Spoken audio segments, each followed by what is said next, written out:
Bonjour à tous et bienvenue dans la dernière séance aujourd'hui de ce cycle de développement professionnel à l'attention de tous les acteurs éducatifs proposé par Saventurier École de la Recherche, programme éducatif du LPI. Aujourd'hui, nous nous retrouvons avec Jean-Marie de Ketteleu, chercheur et professeur émérite de l'Université catholique de Louvain. Jean-Marie exerce des fonctions dans des associations scientifiques. Il siège dans les comités scientifiques ou de rédaction de nombreuses publications. Consultant international, il a créé notamment la chaire UNESCO en sciences de l'éducation de Dakar. Actuellement, il est également rédacteur en chef de la revue internationale d'éducation de Sèvres, dont plusieurs publications portent justement sur les objets dont nous allons traiter aujourd'hui. Pour mémoire, ce cycle de développement professionnel vise le développement de compétences chez tous les enseignants, les cadres éducatifs, les acteurs associatifs. Et nous avons inauguré ce cycle par une première séance avec Régis Mallet autour du rôle et retombées du développement professionnel tel que vu par la recherche scientifique. Il s'agissait d'une radiographie à 360 degrés de ces enjeux, la différence avec la formation, la place de l'échelle de l'établissement, du travail collaboratif entre enseignants. Une deuxième séance a été menée avec Émilie Carossin, chercheuse à l'Institut d'administration scolaire à l'Université de Mons, autour du sujet particulier de l'expertise enseignante. Nous avons, lors de la troisième séance, retrouvé Alice Latimier, docteur en psychologie, autour des processus cognitifs mobilisés lors des apprentissages des élèves et en quoi cela représente des leviers qui en découlent pour le développement professionnel. Aujourd'hui, nous allons situer les enjeux du développement professionnel par rapport à des enjeux un peu plus larges qui soient à la fois éducatifs, mais également sociétaux, politiques ou même épistémologiques. En préparant ce séminaire, nous avons eu des échanges très riches et très nourris avec Jean-Marie de Ketteleu, j'ai retenu vraiment ces modélisations tridimensionnelles des enjeux de pouvoir. On peut avoir le pouvoir du savoir, qui est propre aux chercheurs, par exemple, le pouvoir de la décision, qui est propre à la sphère politique, et dernièrement, le pouvoir de l'expertise contextualisée. C'est un pouvoir exercé par les professionnels tels que les enseignants. En réfléchissant à cette répartition, à cette modélisation en trois dimensions, en tripartite, je me suis interrogée, et en relisant les écrits de Jean-Marie et en fouillant un peu, je me suis dit, effectivement, quelque part, le développement professionnel vise à développer l'expertise contextualisée en l'adossant, en la nourrissant des deux autres sphères, en rappelant également qu'elle se situe au carrefour de trois autres disons, composantes modélisées par Jean-Marie, qui c'est celui de l'apprentissage des élèves, la collaboration entre les enseignants et les projets au niveau institutionnel. Et je vais surtout laisser la parole à Jean-Marie de Ketteleu. Merci à vous tous de nous écouter, d'être avec nous pour cette dernière séance. Je rappelle à ceux qui suivent les 4 séances que vous pouvez bénéficier d'une attestation de suivi de la part du LPI qui vous sera délivrée au plus tard à la fin du mois. Et je vous donne aussi rendez-vous la semaine prochaine, mais on en parlera à la fin du séminaire, pour ce n'est pas intégré dans le cycle de développement professionnel, mais pour une masterclass exceptionnelle avec Anne-Marie Chartier, chercheuse et historienne de l'éducation. C'est le fruit de plus de 18 ans de travail sur l'histoire de l'écriture obligatoire et en quoi elle éclaire notre école d'aujourd'hui. Et je vais laisser la parole à Jean-Marie et je me charge de faire passer le PowerPoint de Jean-Marie, donc n'hésite pas à me dire. Donc je vais partager l'écran, n'hésitez pas à me dire si... Ah, il veut plus. Non, c'est pas celui-là. Il veut plus partager. Qu'est-ce qui se passe? À nouveau, il refuse de partager. Ah, qu'est-ce qui se passe? Je vais réessayer. Ah, c'est bon.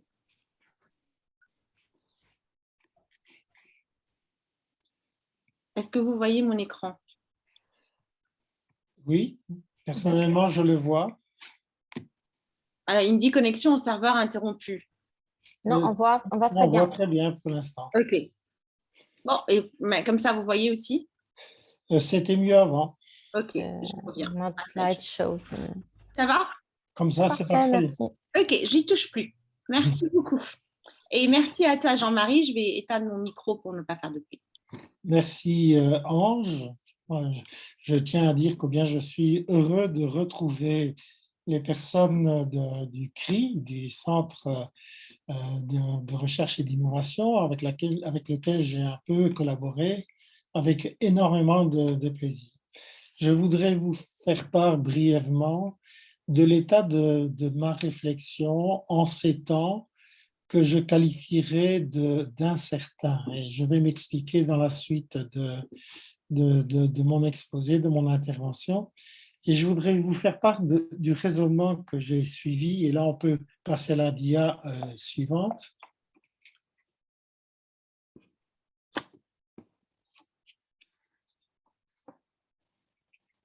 Voilà. Le premier élément peut-être de la source la plus importante de ma réflexion a été un colloque international que nous avons organisé avec la Revue internationale d'éducation de Sèvres, que nous avons organisé à Sèvres, avec une cinquantaine d'experts répartis dans toutes les régions du monde. Le thème du colloque, c'était les conditions pour réformer l'éducation. Et suite à ce colloque où nous avons analysé une trentaine d'études de cas réparties dans toutes les régions du monde, j'ai été amené à coordonner un numéro avec quelques-uns des experts et en faire une synthèse dans un numéro qui se trouve affiché sur votre écran qui s'appelle « Réformer l'éducation ».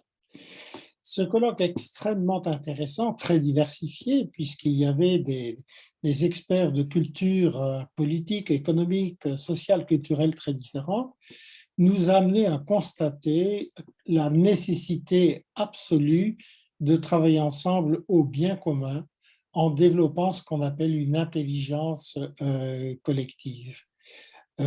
Et ceci pour lutter contre un certain nombre d'effets pervers, dont notamment les effets de l'individualisme, du travail en solitaire, comme on dit beaucoup.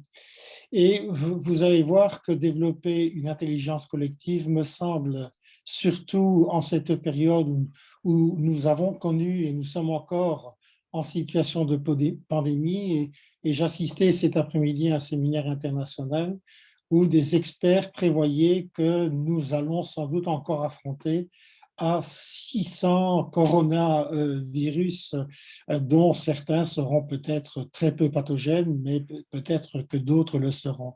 Nous assistons aussi à une période avec la guerre en Ukraine qui va effectivement bouleverser aussi beaucoup de nos quotidiens.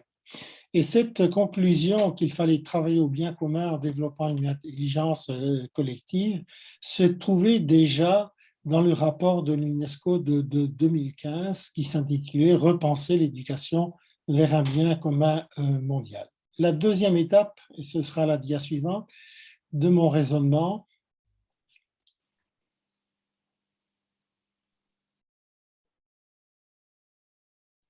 pardon, je ne la voyais pas arriver. Oui, la deuxième étape de mon raisonnement, c'est un autre numéro que nous avons publié la même année en 2020. Le colloque avait eu lieu en 2019, mais il faut toujours plus ou moins 9 mois pour préparer un numéro. Le numéro suivant portait sur la recherche en éducation dans le monde. Et vous avez la référence de ce numéro s'il vous intéresse. Et là, les résultats les plus importants que nous avons constatés, de nouveau des articles qui faisaient un état des lieux de la recherche dans 9 ou 10 pays, si ma mémoire est bonne, répartis de nouveau dans toutes les régions du monde. C'est une des caractéristiques de notre revue et de notre action à travers la revue. Nous avons constaté, comme l'a mentionné dans son introduction Ange, 3 pouvoirs qui rentrent souvent en tension, voire parfois même en opposition très, très forte, ou qui évoluent à travers le temps. Ces 3 pouvoirs sont le pouvoir de la connaissance. Effectivement, la connaissance donne un certain pouvoir, aux chercheurs. La preuve en est encore que pendant la pandémie, des chercheurs, tout particulièrement d'ailleurs des épidémiologistes, ont eu un pouvoir très important dans la gestion de la pandémie. c'est le pouvoir de la décision, c'est celle des politiques qui peut rentrer en collaboration ou en opposition avec le pouvoir de la connaissance, et le pouvoir de l'expérience contextualisée, celle des acteurs de terrain que nous sommes pour beaucoup d'entre nous. Et nous avons vu à travers les études de cas qui ont été mentionnées, c'est que dans certains pays, les tensions étaient très fortes ou éventuellement avaient évolué. Au Mexique, par exemple, qui était l'objet d'une des études de cas, le pouvoir de la connaissance a été très important aux yeux des hommes politiques pendant un certain nombre d'années. Et puis, petit à petit, il s'est délité progressivement sous l'influence du pouvoir de certains acteurs de terrain, essentiellement les syndicalistes, qui conditionnaient effectivement la réélection des politiques. Et certaines études de cas étaient particulièrement intéressantes. Dans deux pays aussi contrastés que la Finlande, qui est plutôt de culture politique libérale, et la Taïwan, qui est un pays extrêmement centralisé, comme vous le savez très très bien, eh bien, on voyait finalement qu'ils avaient adopté une alliance des trois pouvoirs. Comment, par exemple, en faisant en sorte que chaque établissement était associé à un centre de recherche, que des enseignants performants devenaient pour un certain temps des membres de l'équipe de recherche. On a vu à Taïwan, par exemple, que les chefs d'établissement particulièrement performants étaient envoyés dans des établissements sous-performants, que dans chaque établissement scolaire, des chercheurs du centre associé devenaient pour un certain temps des enseignants dans l'établissement, et par contre des enseignants de l'établissement devenaient chercheurs dans l'institution de recherche. Et donc ceci pour montrer que des alliances des trois pouvoirs est possible. La troisième étape de mon raisonnement, et c'est la dia suivante.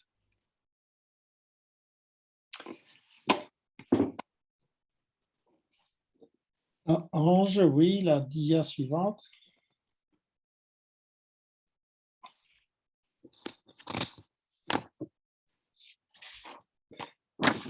Désolée, quand je suis en plein écran,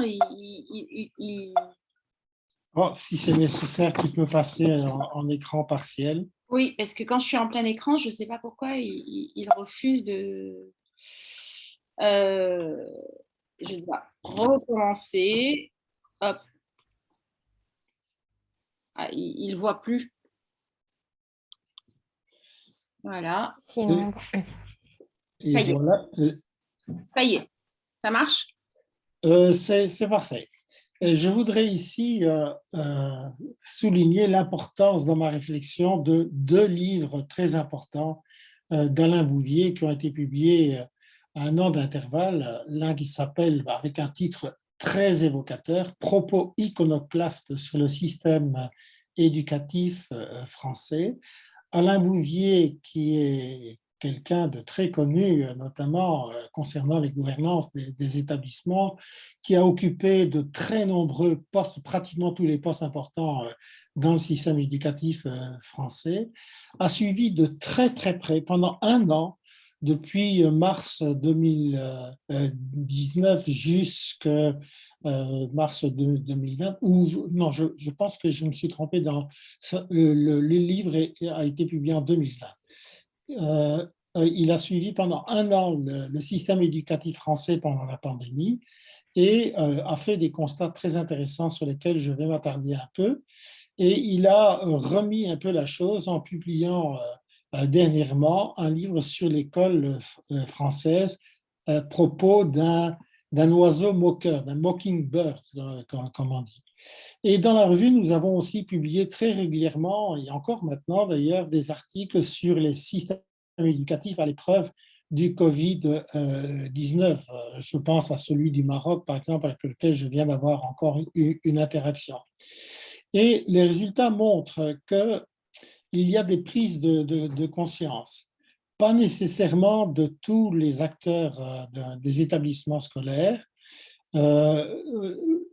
Alain Bouvier estime que de 25 à 30% des enseignants, par exemple, ont pris conscience de l'importance de la présence et que la présence, parfois, dans le numérique, dans le virtuel, dans les dispositifs hybrides qu'ils ont mis en place, était parfois plus importante dans les interactions virtuelles que dans les présences physiques en classe. Certains enseignants se sont rendus compte de l'importance de la relation individualisée avec les élèves.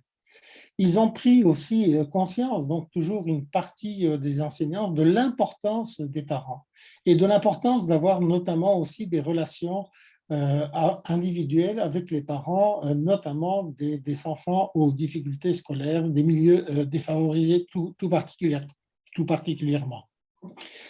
Et alors, deuxième constat très important, c'est la montée en puissance des dispositifs hybrides, de vrais dispositifs hybrides, et pas simplement une simple transposition d'un cours transmissif vers les...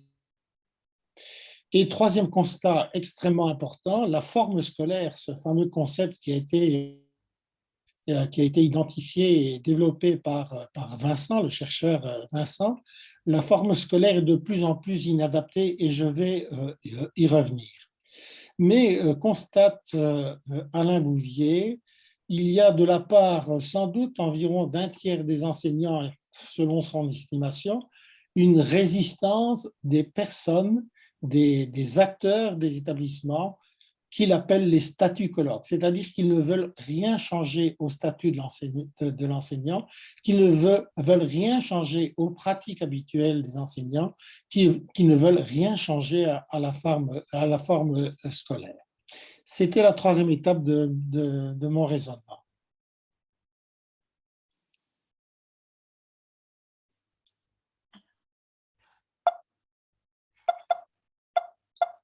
Il faut que chaque fois je fasse escape et que je revienne. Désolée, ça ne marche pas sinon. Oui, c'est très bizarre, c'est la première fois que ça arrive. Voilà. Alors, trois constats, et tu peux déjà passer à la dia suivante, c'est le concept d'incertitude fondamentale, du somnambulisme généralisé et des 8 problèmes qu'on traduit par des problèmes pernicieux. Asensio, qui est un économiste très, très connu, parle d'incertitude fondamentale pour caractériser notre époque actuelle.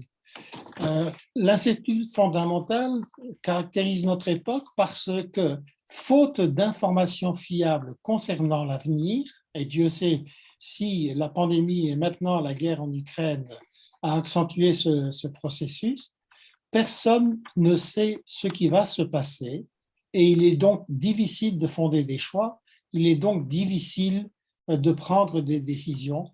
Il est donc, par exemple, extrêmement difficile de dire de quoi auront besoin nos élèves qui vont devenir de futurs adultes dans un monde incertain où justement il est difficile de fonder des choix. Et ce même Asensio dit ceci: les fondements même du monde dans lequel nous vivons semblent ébranlés. Un espace désormais globalisé, comme le souligne l'actuelle crise sanitaire, espace perçu comme fragile, comme le révèlent les crises climatiques, une accélération du temps dans le domaine des techniques et des changements sociétaux qui s'ensuivent.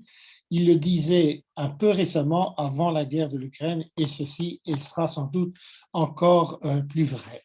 Deuxième concept fondamental que je voudrais vous expliciter dans la dia suivante. Et c'est à propos de Morin, qui parle de somnambulisme généralisé, désignant par là que, selon lui, le cours des choses, si on n'y remet pas, nous amène vers la catastrophe, car nous sommes, dit-il, face à deux barbaries associées, le mépris humain qui se caractérise par l'anonymat, par l'individualisme, etc., et par le profit. Et il dit, on conduit à la catastrophe si manifestement, d'une part, on reste dans une pensée réductionniste, et c'était le cas notamment pendant la pandémie, dit-il.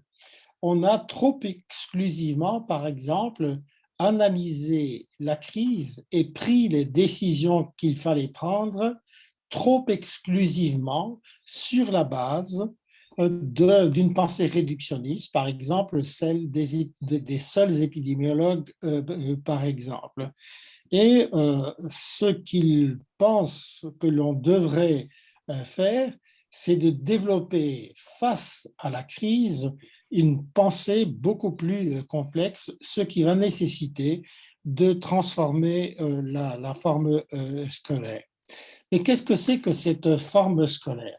Si vous regardez très bien un établissement scolaire, le vôtre par exemple, très souvent, cet établissement scolaire, ce n'est rien d'autre qu'un ensemble de classes, de cubes, de parallélépipèdes rectangles qui sont alignés, juxtaposés les uns aux autres ou superposés les uns aux autres.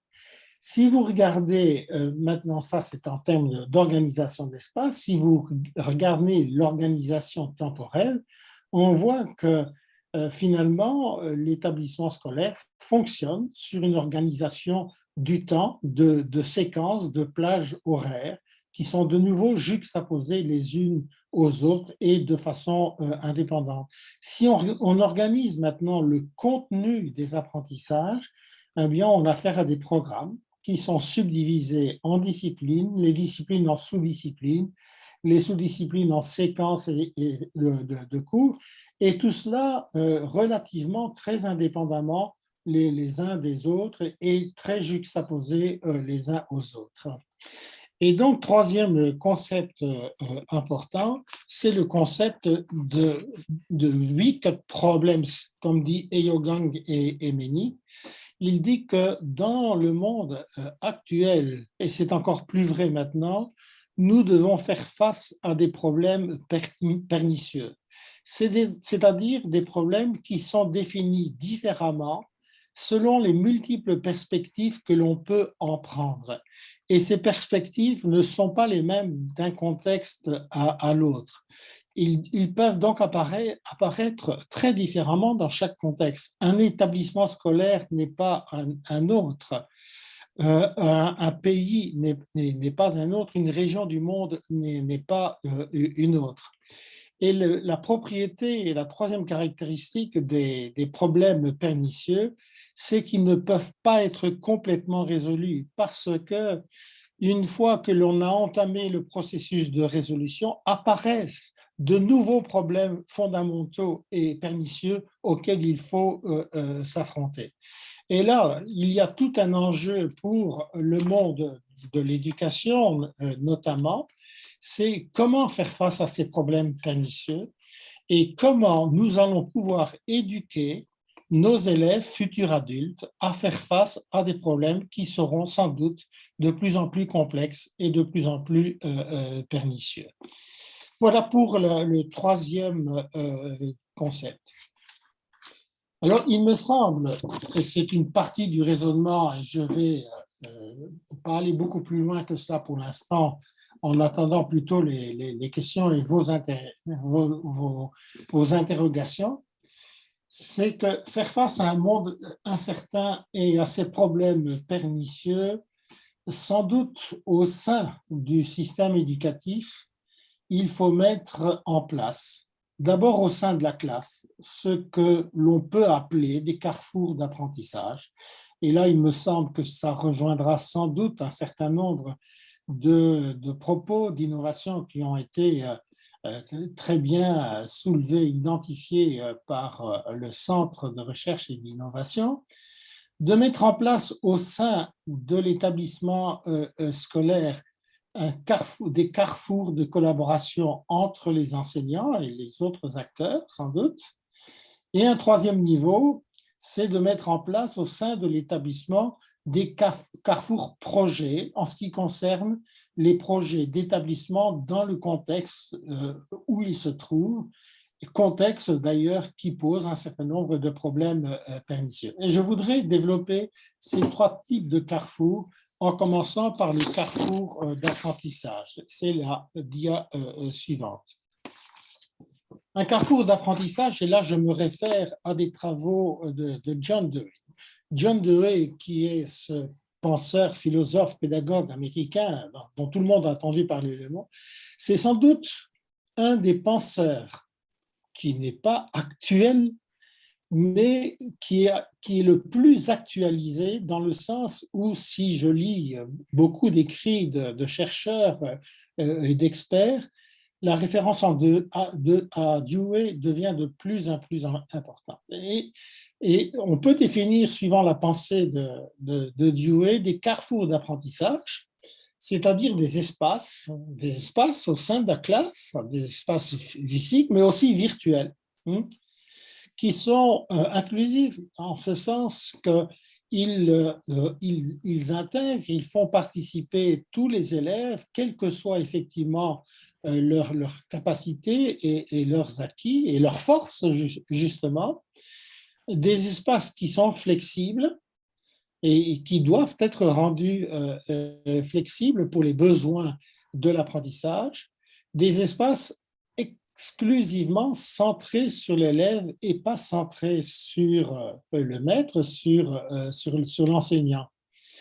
Et c'est donc des espaces qui sont censés favoriser la collaboration entre les élèves, tous les élèves, qui sont censés favoriser des processus d'enquête ensemble, donc développer de l'intelligence collective ensemble, car chaque élève a une certaine forme d'intelligence collective, a certains acquis, a des capacités particulières, de développer l'imagination, de développer aussi le sens psychomoteur, du toucher, etc., et notamment par le jeu, entre autres.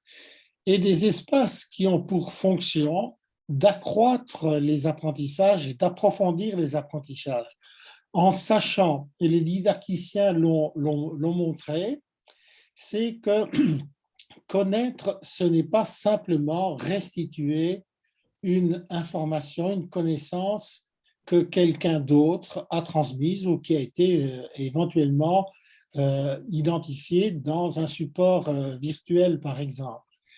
On ne connaît pas tant qu'on n'a pas donné du sens à l'apprentissage, tant qu'on n'a pas articulé différents éléments de connaissances déjà présentes ou identifiées, tant qu'on ne les a pas articulés pour produire une nouvelle connaissance.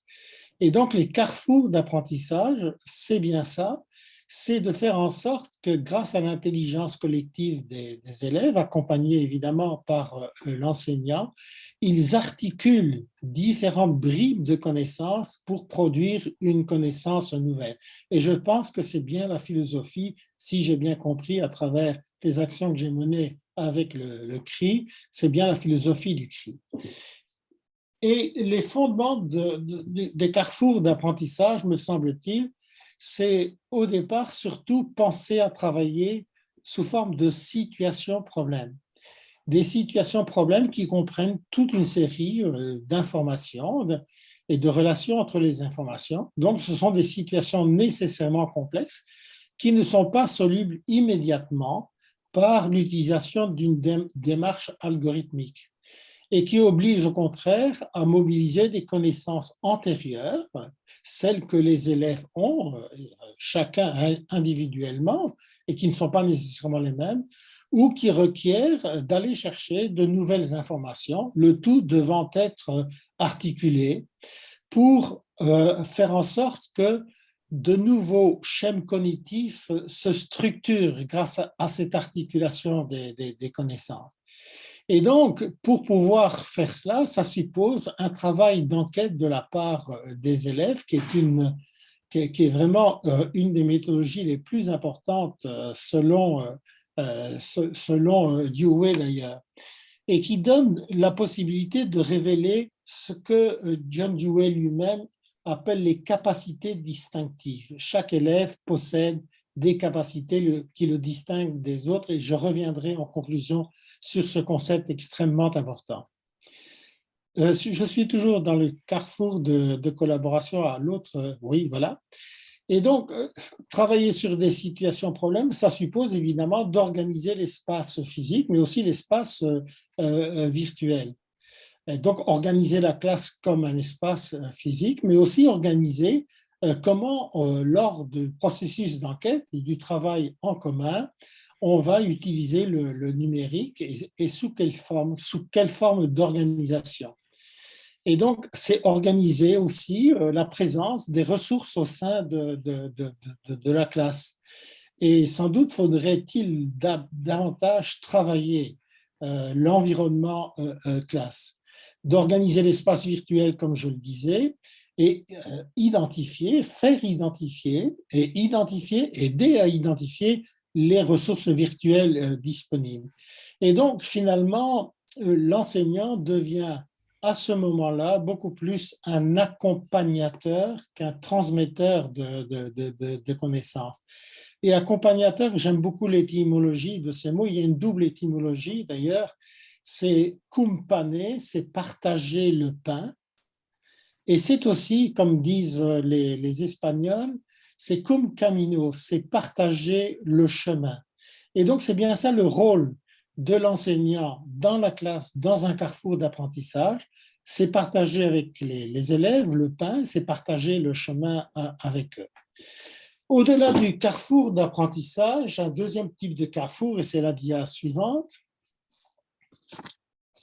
c'est le carrefour que j'appelle, mais on peut l'appeler autrement, c'est le carrefour de collaboration entre les enseignants.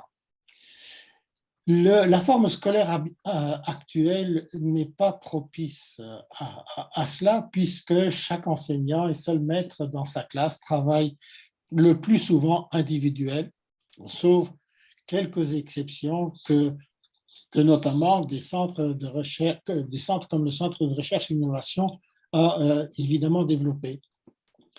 Un carrefour de collaboration, c'est de nouveau un espace physique et ou virtuel. Un espace physique. Ici, je voudrais vous faire part d'une enquête que Bernard Hugonnier, un ancien directeur adjoint de la direction de l'éducation à l'OCDE, et moi avons mené dans le sud-ouest de la France. Et où on a interviewé des enseignants qui mettaient des innovations en place avec leurs élèves dans leur classe, qui menaient des innovations avec leurs collègues, qui ont fait pendant 3 jours à Bordeaux un carrefour des innovations qu'ils avaient mis en place dans leur établissement. C'était remarquable. Eh bien, le principal contrainte que disaient ces enseignants innovants, c'était vraiment qu'il n'y avait pas d'espace physique au sein de l'établissement pour pouvoir travailler ensemble. Ça me paraît extrêmement important. Et je voudrais vous faire allusion à une autre expérience que j'ai menée lors d'une 20e anniversaire des zones et des réseaux d'éducation prioritaire en France.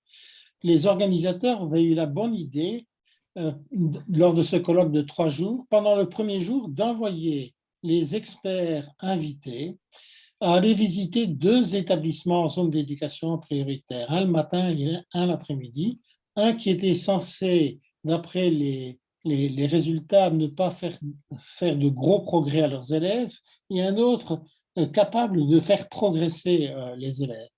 Et là, nous avons été fort frappés, d'une part, rien qu'en rentrant dans l'établissement scolaire, de s'apercevoir qu'on était dans un espace très différent, accueillant dans le second, très anonyme dans le premier, avec un concierge qui accueillait les élèves, qui leur disait bonjour, qui disait bonjour aux parents, avec en plus du personnel, par exemple de cantine, qui avait le souci d'éduquer, qui se considéraient comme des éducateurs au même titre que tout autre personnel, avec des un directeur qui disait non, c'est pas moi que vous devez interviewer, il faut aller voir les enseignants, ils sont justement en train de travailler dans telle salle pour résoudre certains problèmes. Donc, on voit directement que dans dans des établissements innovants ou dans des établissements comme celui que je viens de vous parler, il y a vraiment des espaces conçus pour le travail collaboratif des enseignants. Heureusement aussi que dans d'autres établissements où ces espaces n'existent pas, où il n'existe pas non plus de plage horaire qui rendent possible ce travail collaboratif, il y a les possibilités de travail collaboratif virtuel, des enseignants qui se mettent ensemble et qui échangent grâce au numérique, ou qui échangent aussi avec d'autres collègues externes, d'autres établissements scolaires, voire même d'autres pays.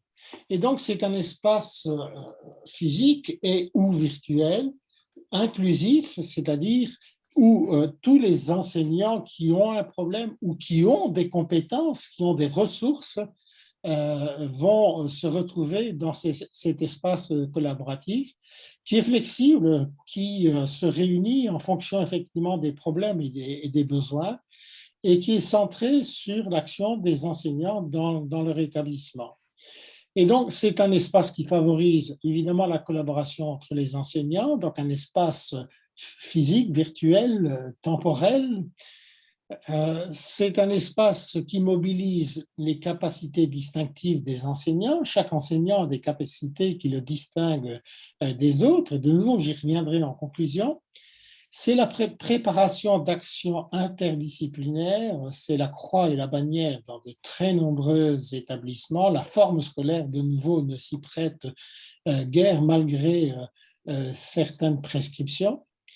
C'est de nouveau un espace qui favorise ce que Morin appelle la reliance, c'est-à-dire la mise en relation des éléments que l'on identifie comme pertinents pour faire face justement à ces fameux problèmes pernicieux auxquels tout le monde, les enseignants, sont confrontés au sein de leur établissement et dans leur métier. Et c'est aussi des espaces qui sont censés enfin favoriser le plaisir de l'exercice du métier. J'ai été fort frappé, notamment dans cette visite de l'établissement en zone d'éducation prioritaire qui était performant, c'est qu'aucun des enseignants ne voulait plus changer d'établissement, alors que les enquêtes actuelles montrent très bien qu'il y a une très grande désaffection pour le métier d'enseignant qui est réputé effectivement difficile et complexe, qu'il y a de plus en plus, même après 50, il y a 30% des jeunes enseignants qui quittent la carrière avant 5 ans, mais il y a également une évaporation progressive des enseignants qui sont plus âgés, notamment, par exemple, les enseignants qui essaient de fuir la classe pour d'autres fonctions dans l'établissement ou dans le système éducatif, ou qui carrément changent carrément de métier. Si on peut passer à la dia suivante, j'étais un peu long sur cette dia. Ange, je m'excuse. Il y a la dia sur les carrefours de projets. Mon ordi a planté. Alors, je vais continuer sans ordi. Alors, je vais essayer d'en sortir comme ça. Et donc, les carrefours de projets, ce sont de nouveau des espaces flexibles, physiques et virtuels, qui sont installés au sein de l'établissement scolaire pour pouvoir résoudre les problèmes pernicieux auxquels il faut faire face et ainsi construire progressivement et aménager le projet d'établissement. Et ça me semble vraiment important.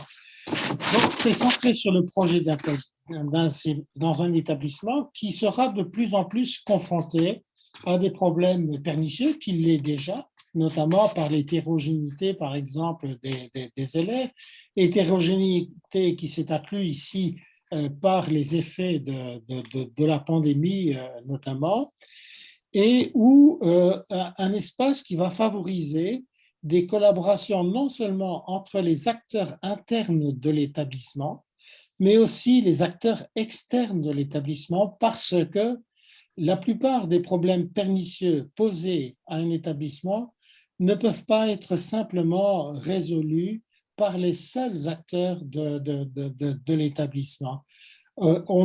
Certains problèmes ont des dimensions sociales, économiques et autres que le seul établissement, les seuls acteurs de l'établissement ne peuvent résoudre à eux seuls. Et donc, il s'agit de nouveau de favoriser la collaboration en mobilisant les capacités des distinctives des acteurs internes et externes à l'établissement. Encore faut-il identifier ces capacités distinctives, comme on le verra tout à l'heure. Et donc, c'est pour cela la nécessité de prendre en compte les problèmes pernicieux et d'analyser toutes les dimensions, toutes les perspectives. Et ces perspectives ne sont pas nécessairement les mêmes pour les différentes catégories d'acteurs, pour les enseignants, pour les chefs d'établissement, pour le personnel d'appoint, pour les autorités locales, par exemple. Et donc, c'est un peu plus loin, Ange. C'est deux dias plus loin. Oui. C'est bon? C'est très bon. Et donc, c'est la prise en compte de toutes les dimensions du problème, c'est de mettre de la reliance entre les analyses qui sont faites par rapport à ces dimensions du problème. Et c'est évidemment en ce faisant de créer un sentiment d'appartenance à une communauté éducative interne et externe. Et donc, c'est un espace qui a pour fonction d'élever l'établissement au niveau de ce que j'ai appelé, avec d'autres auteurs avec lesquels on a travaillé au niveau international, une excellence sociétale et non pas une excellence élitiste.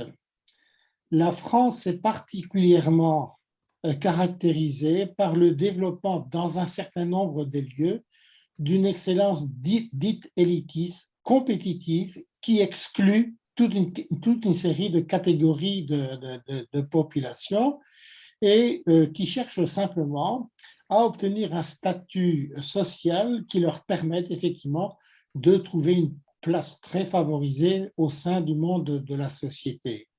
Une excellence sociétale, c'est au contraire une excellence qui est soucieuse des enjeux sociétaux, qui est soucieuse que chacun a sa place dans la société. Et donc, c'est tout à fait différent d'une excellence élitiste compétitive. C'est une excellence, au contraire, qui favorise la collaboration et qui crée donc un lieu de vie où chacun trouve sa place. Et pour essayer de dire quels sont, et c'est la dia suivante, pour dire quelles sont les implications de cela, de ces trois carrefours, je voudrais peut-être faire allusion de nouveau ici à un propos du ministre coréen du ministre de la Corée du Sud, qui était présent lors de notre colloque sur réformer l'éducation, et qui disait ceci: j'ai appris que moi, ministre de l'Éducation, j'ai été en fait trop longtemps le ministre de l'enseignement, de l'instruction, et pas le ministre de l'Éducation.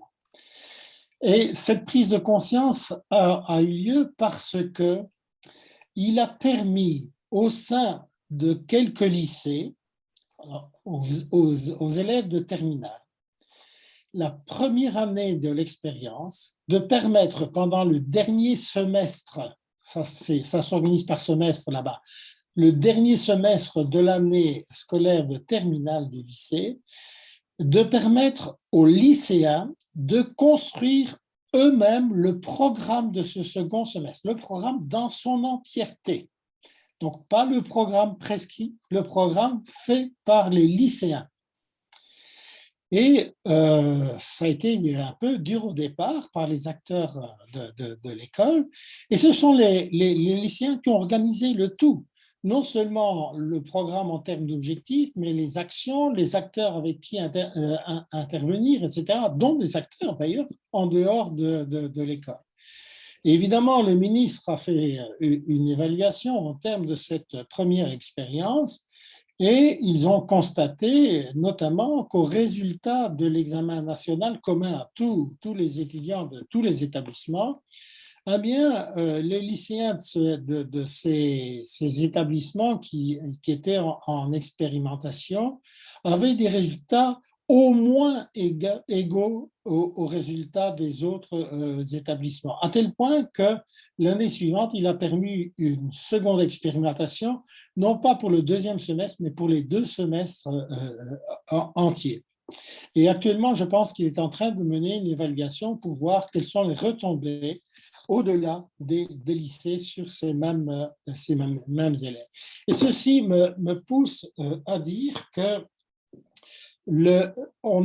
si on est ministre de l'Éducation, on n'est pas simplement ministre de l'enseignement et de l'instruction, pas simplement le ministre qui organise l'enseignement et l'instruction, qui organise, qui finance, qui donne les moyens.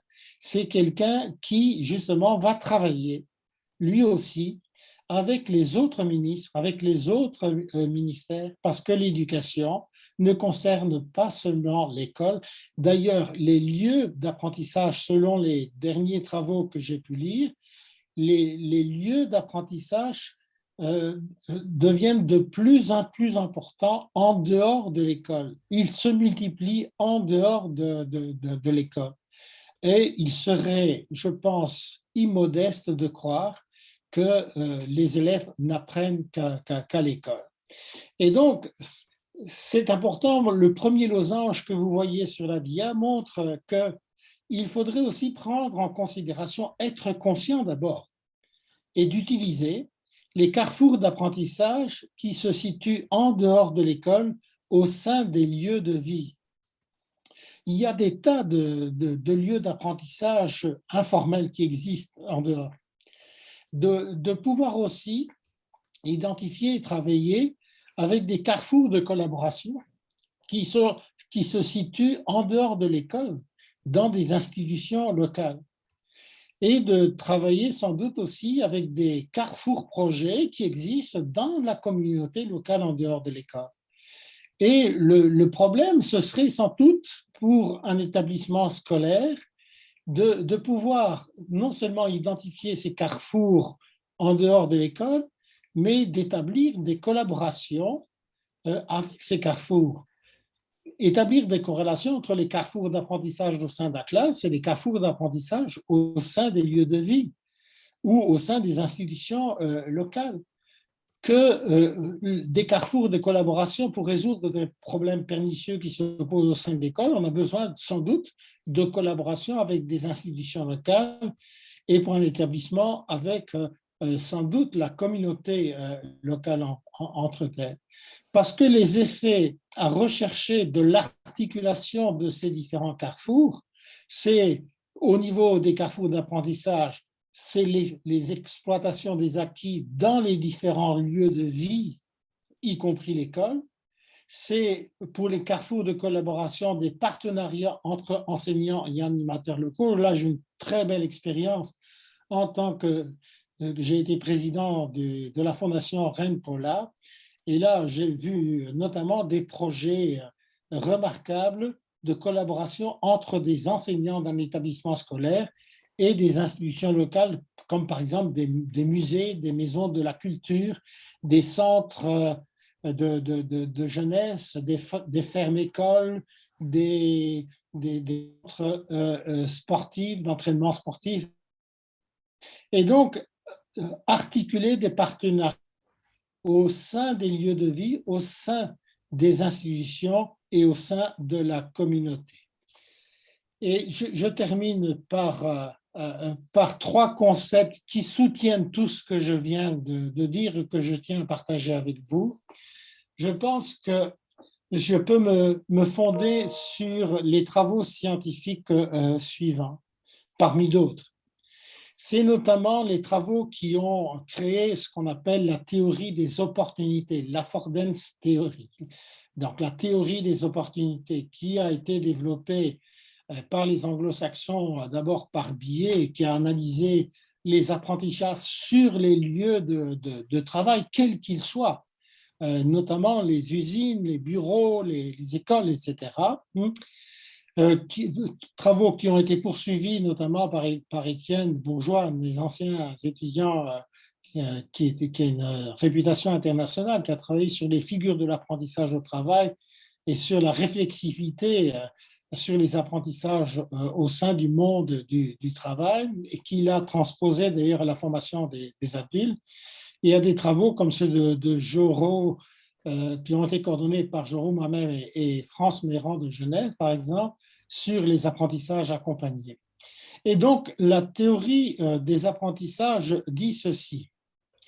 Dans tout environnement, dans l'école, en dehors de l'école, dans la classe, en dehors de la classe, il existe des opportunités pour apprendre. Encore faut-il, premièrement, les identifier. Deuxièmement, en étudier la valeur pour continuer à apprendre. Troisièmement, de les rendre accessibles. Et on est plus fort pour les rendre accessibles si on est plusieurs que si on est seul. Et quatrièmement, de les mobiliser et si possible ensemble, et ensemble de réguler la mobilisation de ces ressources pour voir quels effets ils obtiennent et quelles ressources mobiliser complémentairement pour aller plus loin, et notamment pour résoudre ces fameux problèmes pernicieux qui en dévoilent toujours d'autres. Deuxième type de travaux, c'est à partir notamment des écrits de Dewey qui ont été maintenant travaillés pratiquement par tous les penseurs occidentaux. C'est dans ses écrits sur la démocratie et l'éducation notamment, c'est la notion de capacité distinctive et de démocratie.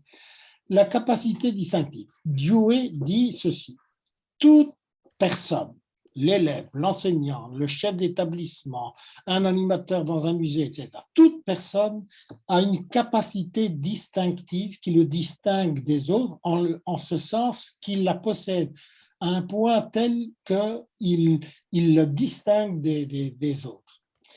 Et il dit que tout établissement qui a charge de faire apprendre, d'apprendre, d'éducation, a pour mission de développer la capacité distinctive de chaque personne, de chaque élève pour un enseignant, de chaque enseignant pour un établissement, de chaque chef d'établissement pour un ensemble d'établissements d'un système éducatif. Chaque personne, mais aussi chaque organisation a une capacité distinctive. Mais, deuxième condition, ajoute John Dewey, très important, et c'est ça le fondement de la démocratie, c'est que la capacité distinctive de la personne, de chaque personne, doit être mise au service du groupe, et chaque groupe est un groupe social. Et on développe la démocratie si chacun a la possibilité et met effectivement sa capacité distinctive au service du groupe et donc au service de la société. Et puis le troisième fondement, et ce sera ma dernière considération, c'est les travaux sur la théorie de la reconnaissance qui sont typiquement notamment de Ricoeur, mais aussi d'autres, notamment d'un philosophe allemand qui a beaucoup travaillé avec Ricoeur, sur la théorie de la reconnaissance. Et la théorie de la reconnaissance s'appuie sur plusieurs piliers. Le premier pilier, c'est de pouvoir identifier chaque personne dans son contexte. Un contexte n'est pas l'autre. Chaque personne est différente et chaque personne vit un contexte de façon d'ailleurs différente. C'est identifier chaque personne dans son contexte social, mais aussi dans son histoire, dans son contexte historique. Le deuxième pilier à tenir avec le premier, c'est qu'il faut pouvoir valoriser la personne pour ce qu'elle fait, pour la capacité qu'elle met au service du groupe, au service de l'autre, au service de l'organisation. Donc, valoriser pour la capacité, pour les ressources qu'elle développe, pour l'engagement qu'elle développe au service du groupe. Et la troisième, qui est trop rare, c'est de donner des signes de reconnaissance, y compris institutionnels. Et ça, c'est très rare. Heureusement, disent souvent les enseignants, j'ai des signes de reconnaissance, par exemple, par tel et tel élève, par tel ou tel parent. Parfois, les enseignants qui travaillent avec des collègues, j'ai des signes de reconnaissance à travers mes collègues qui me rendent bien, effectivement, les ressources que je développe pour le groupe. Mais la reconnaissance des institutions est trop souvent rare. Et c'est un troisième pilier sur lequel il faudrait sans doute réfléchir davantage. Voilà, j'en ai fini, mais je voudrais simplement peut-être encore montrer deux DIA, l'une qui me semble être une DIA intéressante pour conclure et discuter ensemble, pour faire face aux crises et relever les défis, pour faire face aux problèmes pernicieux. Nous avons besoin d'une intelligence collective et je vous invite à la discussion par la DIA suivante. C'est de penser, pas seul, mais ensemble. Merci Ange.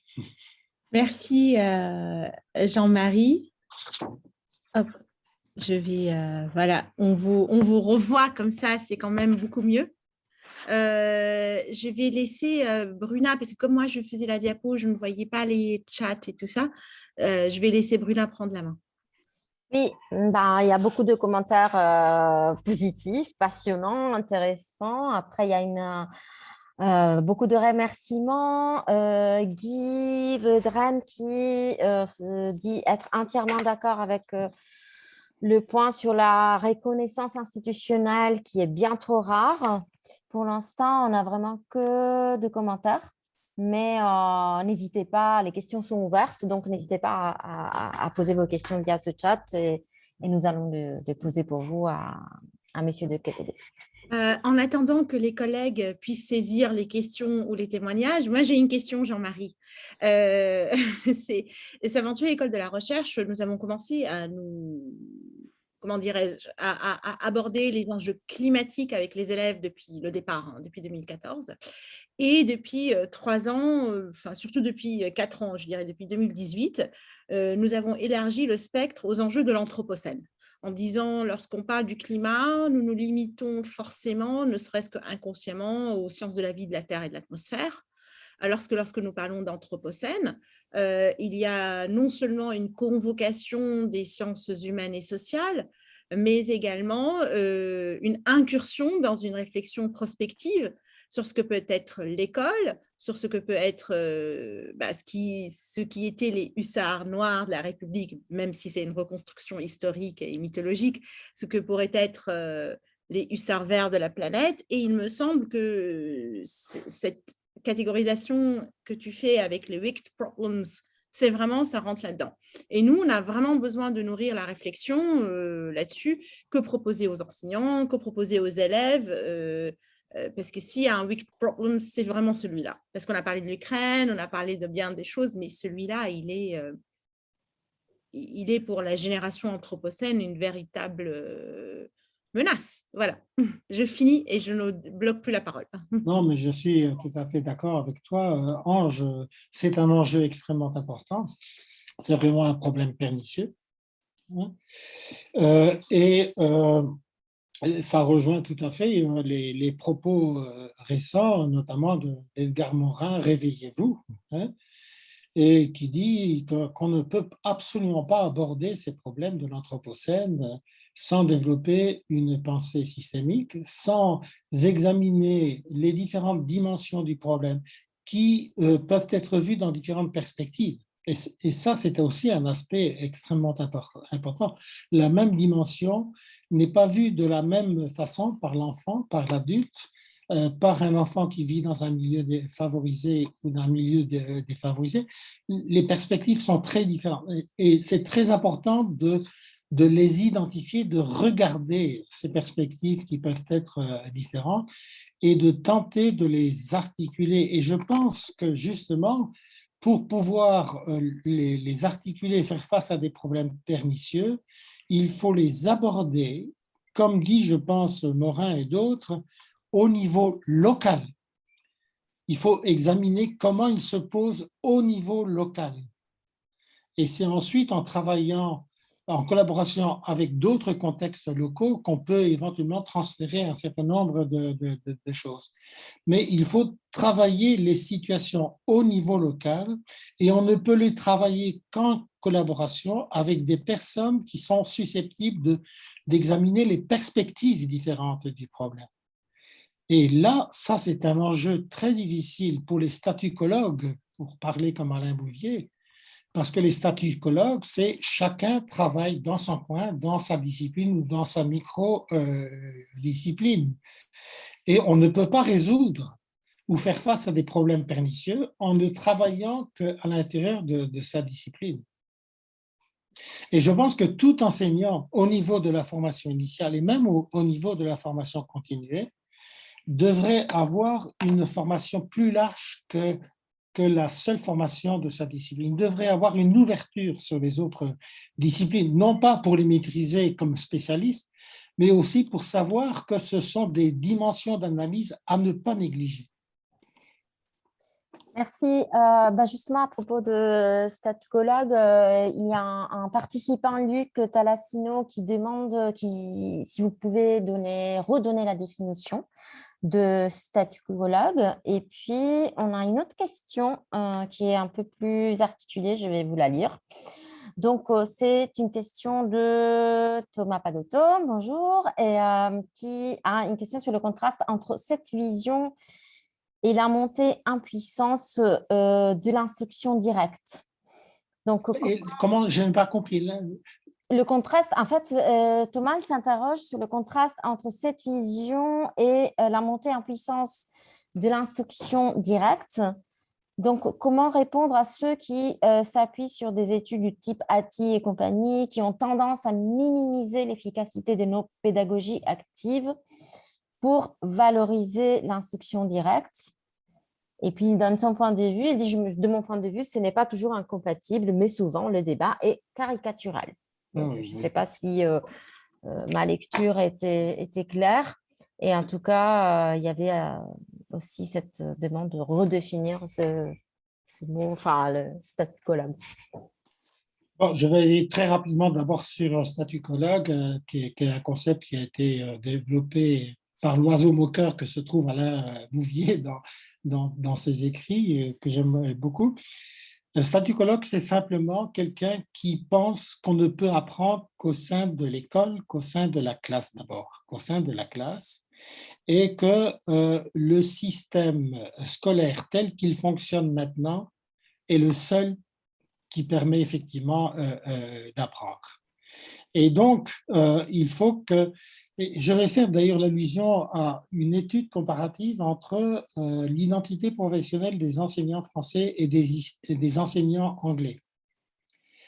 Cette étude montre très bien que les Français ont une identité professionnelle et ils construisent une identité professionnelle avant tout sur la maîtrise de la discipline d'appartenance. C'est le fait de bien maîtriser sa discipline qui fait que l'on est un bon enseignant, entre guillemets. Pour l'enseignant anglais, l'identité professionnelle n'est pas basée avant tout sur la maîtrise de la discipline. Elle est évidemment nécessaire. Elle est fondée avant tout sur la capacité à faire apprendre à des élèves, surtout ceux qui sont les plus en difficulté. Et ça, c'est deux conceptions différentes. Et c'est sans doute en partie lié à toute une histoire. à toute une histoire, et notamment une certaine conception de la formation. Il faut regretter d'ailleurs que beaucoup de nos formations initiales, et peut-être trop de nos formations continues d'ailleurs, ne sont que des transmissions d'informations disciplinaires. Qu'est-ce que c'est qu'un programme de formation dans beaucoup d'établissements de formation initiale? C'est un ensemble de disciplines, de didactique générale, didactique de la discipline, d'économie de l'éducation, de psychologie de l'éducation, de philosophie de l'éducation, etc., qui sont des programmes juxtaposés les uns par rapport aux autres. Et ce ne sont pas des carrefours d'apprentissage, malheureusement, trop souvent, sauf dans certains lieux. Et donc, c'est pour ça que la formation continuée permanente, le développement professionnel, conçu, et là je réfère d'ailleurs aux travaux que nous avons coordonnés avec Anne Giraud, le développement professionnel conçu non pas comme une conformité à une liste de standards. C'est un peu trop ce que les experts de certaines organisations internationales ont voulu pendant un certain temps. Ils ont défini des standards d'efficacité.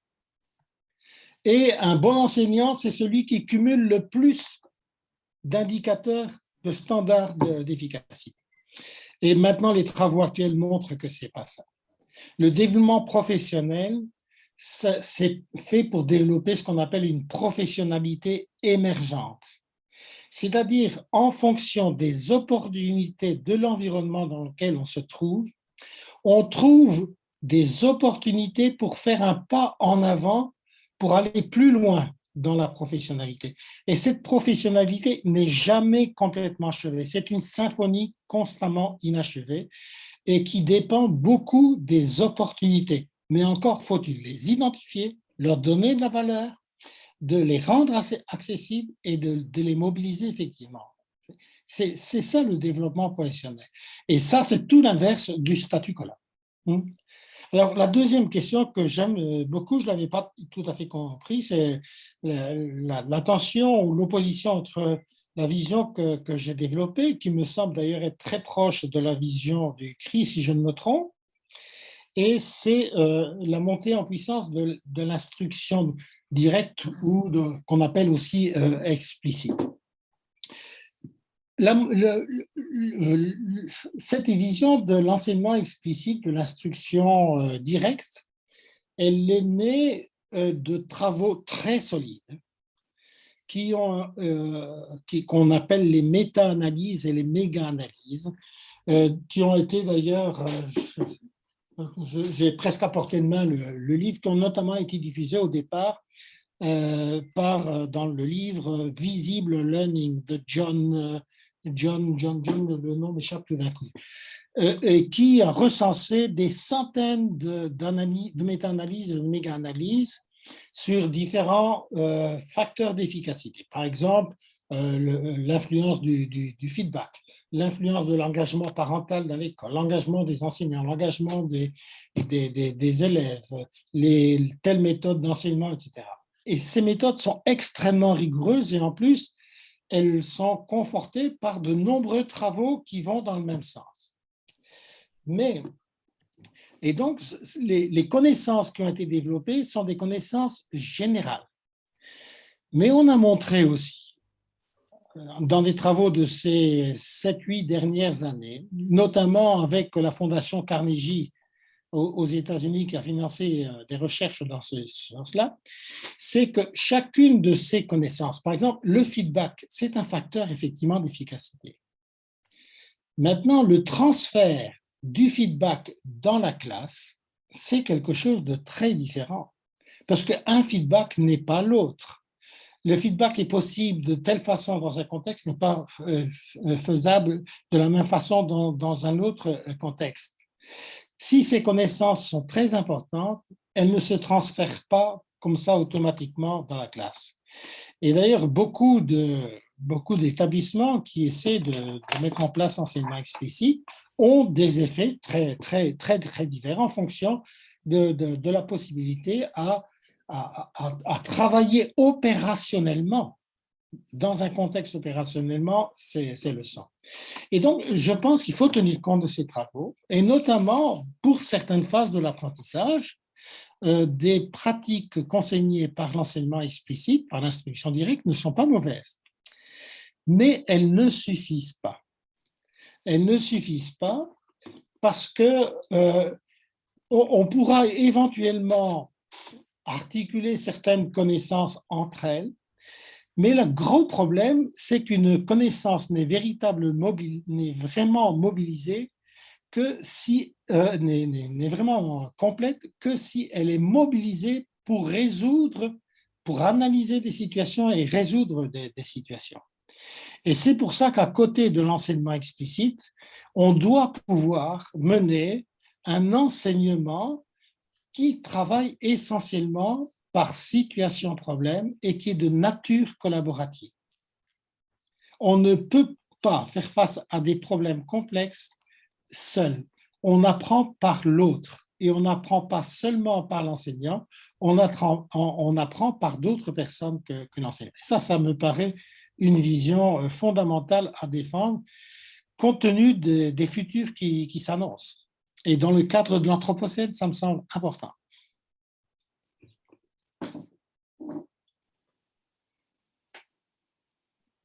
Il y a des témoignages en lycée agricole. Peut-être je laisse Bruna en faire part. Et oui. C'est assez long. Mais il y a plusieurs témoignages, en effet. Il y a le lycée agricole, mais je voulais d'abord lire celui d'Hélène, qui rejoint un peu ce que M. de Quetelet disait tout à l'heure, qui dit selon moi, le vrai problème de la motivation des enseignants dans des projets est que nous n'avons pas vraiment le choix de nos formations. Animation pédagogique et de la part de l'institution. Les constellations partent d'un bon sentiment, mais elles sont imposées aux enseignants, donc ils ne s'investissent pas forcément. Donc ça, c'est un peu pour compléter, pour rejoindre ce que vous disiez. Et donc, elle ajoute, il faudrait donner l'opportunité aux écoles de choisir les thèmes de formation en fonction de leurs besoins pour que ce soit efficace. Et puis, effectivement, il y a un témoignage de Luc qui dit « En lycée agricole, depuis plusieurs années, il y a eu des expériences d'interdisciplinarité qui permettaient aux élèves accompagnés par leurs enseignants de résoudre des problèmes complexes territoriaux à la demande d'élus locaux et qui participaient à ces travaux. » Donc, c'est un retour d'expérience en lycée agricole avec cette dynamique école-territoire et collectivité territoriale. Et puis… Je peux peut-être déjà réagir sur ces deux aspects. D'abord, sur le dernier. J'ai eu la chance de travailler il y a quelques années avec des lycées agricoles ou des écoles d'hôtellerie, notamment en France. Et je trouve que, et j'ai eu l'occasion aussi de travailler avec le ministère de l'Agriculture, dont dépendent ces lycées-là. C'est sans doute là que j'ai trouvé le plus de choses intéressantes, qui m'ont appris beaucoup. Parce que les lycées agricoles, ce sont des hommes de terrain. Une hôtellerie reçoit des clients. Donc, ils ont la main dans le cambouis, si on veut dire. Et ils savent très bien que pour faire face aux problèmes, on ne peut pas travailler seul, on ne peut pas travailler de façon monodisciplinaire. On peut éventuellement s'entraîner monodisciplinaire pour certains aspects, mais après, il faut articuler le tout. Et ça me semble important. Donc, c'est la première chose. La deuxième chose, je sais, il y a énormément d'obstacles pour développer, par exemple, une formation continue qui soit plus efficace, qui permette effectivement de résoudre les problèmes que les enseignants rencontrent. Je suis très conscient de cela et l'enquête avec les enseignants du Sud-Ouest l'ont très bien montré. Mais j'ai vu aussi que ces enseignants-là qui ont vraiment développé qui ont mis en évidence les mêmes obstacles, se sont dit on n'attend pas des prescriptions, on n'attend pas et on analyse le problème ensemble et on essaie de se débrouiller ensemble. et on essaie de se débrouiller pour récupérer éventuellement ce que l'on peut de ce qu'on nous prescrit. Ça, c'est une première chose. Et une deuxième chose, je referai allusion à cette visite de l'établissement prioritaire, qui est un établissement dans un milieu très défavorisé de la banlieue parisienne. Et les enseignants nous disaient ceci: notre chef d'établissement, il est formidable. Il est formidable parce que quand on a un problème, il fait tout pour qu'on soit capable de le résoudre. Et si on ne sait pas le résoudre entre nous, eh bien, il fait tout pour pouvoir trouver à l'extérieur quelqu'un pour nous accompagner à le résoudre. Et en plus de cela, disait-il, et ça me semble vraiment formidable, cet enseignant, ce chef d'établissement nous défend contre l'administration quand l'administration nous met des bâtons dans les roues. L'administration est souvent bureaucratique, aveugle et anonyme. Et parfois, sans s'en rendre compte, elle met des fameux obstacles aux actions que l'on veut entreprendre. C'est deux réactions que je voulais avoir à ce que tu venais de dire. Merci. Après, il y a un témoignage assez flatteur pour les aventuriers de la part de Nathalie qui dit si, quand on présente le travail en constellation comme un projet aventurier, ça fonctionne. 2 résistances sur 23 équipes l'an dernier. Merci, Nathalie. J'en ai eu la preuve quand j'ai travaillé avec vous. Je trouve votre initiative remarquable. Comme je l'ai souligné dans un rapport que j'ai commis avec d'autres personnes. Merci Jean-Marie. Il y avait également d'autres témoignages.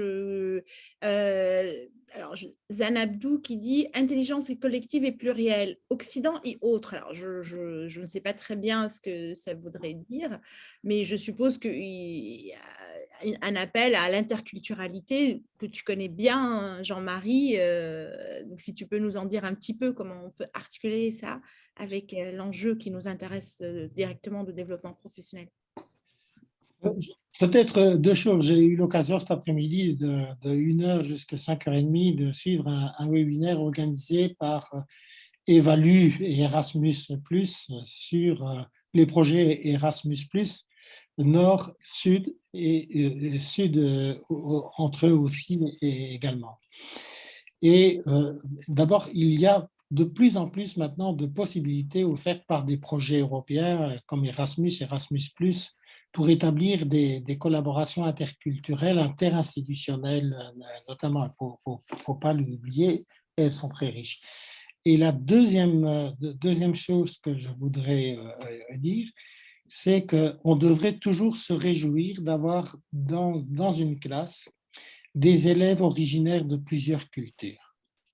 Parce qu'on ne comprend bien que par comparaison. Moi qui suis belge, je ne comprends bien la Belgique que parce que, du moins ce que je comprends bien de la Belgique, c'est parce que je connais d'autres pays.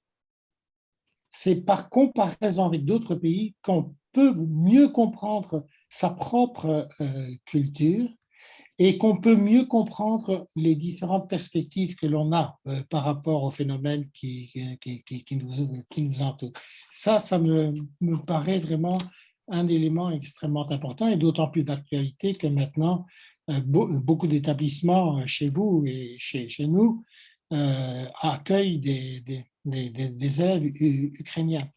Et donc, on ne peut pas vraiment bien se construire de façon positive si on n'a pas une rencontre avec l'autre.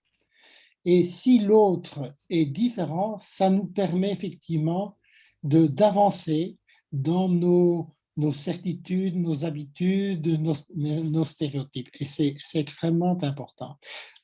À Louvain, où j'enseignais au niveau de tous les cycles, et notamment à Louvain, les enseignants expérimentés d'un certain âge doivent tous enseigner en première année d'université, contrairement à ce qui se fait souvent en France. Parce que nos autorités estiment à juste titre qu'il faut être expérimenté pour pouvoir enseigner à des groupes hétérogènes et en plus pléthoriques. Moi, j'enseignais à des groupes de 400-450 étudiants en première année. Et donc, il faut être expérimenté surtout pour enseigner les bases, entre guillemets. Et notamment, y compris avec des amphithéâtres de 400, j'organisais des travaux par groupe de 8 qui avaient une tâche notamment de la bibliothèque, de pouvoir faire une revue critique de la littérature sur un thème bien précis, etc. Je ne vais pas prolonger. Et je faisais nommer, pas moi, mais le groupe se nommait un coordonnateur de groupe et je recevais régulièrement le coordonnateur pour voir si ça allait.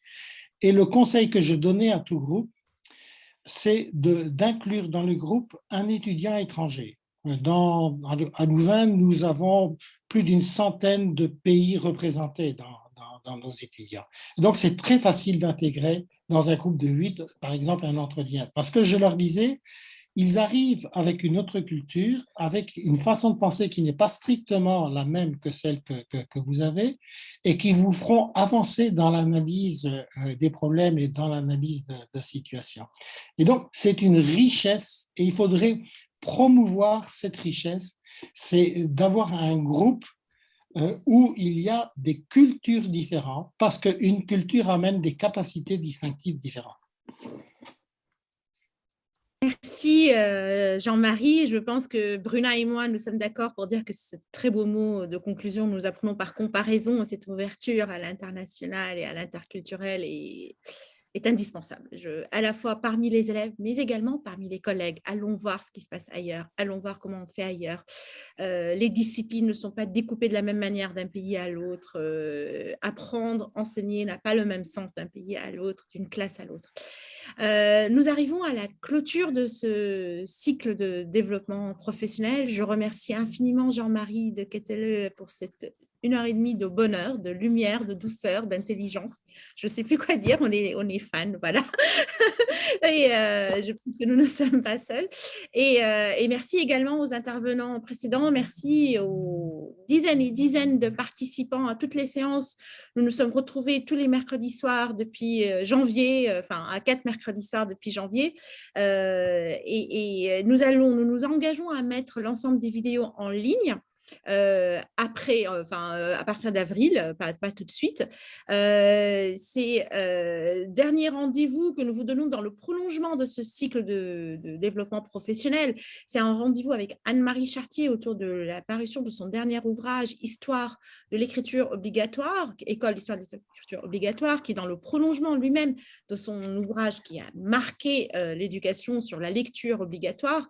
On revient à la matérialité de l'école, non pas l'école imaginée, pas l'élève prescrit, fantasmé, mais vraiment 18 ans de recherche, des milliers d'archives pour expliquer qu'est-ce qui se fait à l'école et comment nos gestes d'aujourd'hui, nos croyances portent en alluvion, en sédimentation des objets, des gestes, des croyances qui avaient un sens à un moment, qui ne l'ont peut-être plus maintenant.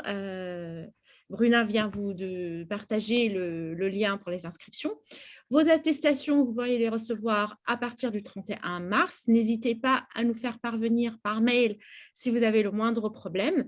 Et Jean-Marie, nous serons curieux, dès que le dernier numéro de la revue internationale de pédagogie de Sèvres est paru, de pouvoir le communiquer dans l'ensemble de la bibliographie à nos collègues qui seront intéressés certainement par le lire. Je vous souhaite une excellente soirée et à très bientôt. Merci les aventuriers. Merci Jean-Marc. Merci à vous. Au revoir.